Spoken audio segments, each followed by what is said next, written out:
some of the cooking we're doing here in the lab literally is the cooking of tomorrow. Cooking techniques and technology that are going to make their way first into restaurants and then into many people's homes. We see technology's role is not one of replacing artistry, it's enabling it.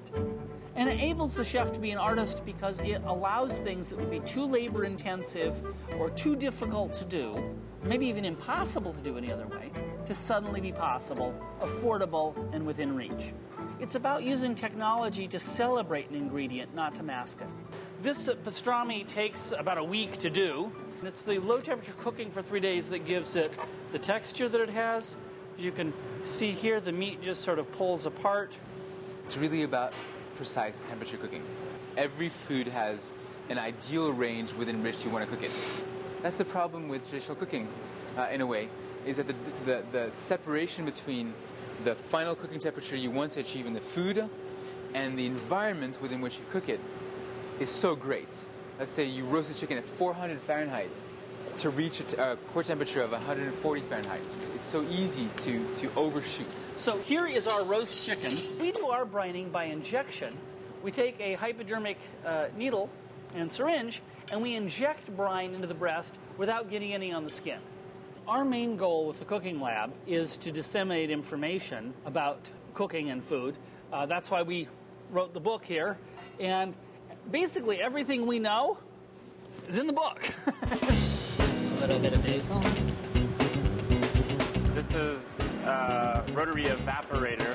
What it does is basically distills any kind of solution you want. I'll put 4 or 5 liters in here, run it through the evaporator, and I'll just remove all the water out of it until it's like a syrup. But all the volatiles, all the flavors will be protected because we're not overheating it. That's something I just can't do on the stove. The best of summer. These are ultrasonic fries. These typically are used to clean jewelry, lab equipment, just by basically sending a sound wave through the water that vibrates. These little bubbles sort of create fissures and fuzziness in general over the surface of the potato. That increase in surface area translates to a crispier fry when we eventually set the surface in hot oil. Crazy crispy crunch. We try to cover both things which have a traditional aesthetic and a traditional idea behind them, but which we implement in a different way using new techniques. We also cover food that's quite unusual, food that challenges you in the definition of what food is. It looks like a washing machine, but it is a professional centrifuge. Instead of putting blood samples or different cultures, we put in various raw ingredients and discovered a new aspect of food. This is just pureed peas. We've spun it for 45 minutes at, in this case, 17,000 Gs. And what you have is 3 very distinct layers. And on top here is the juice. Concentrated flavor of 100 peas in one.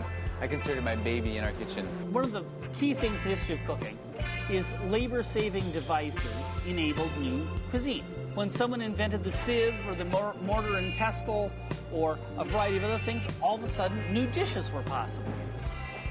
We've time for gelato, right?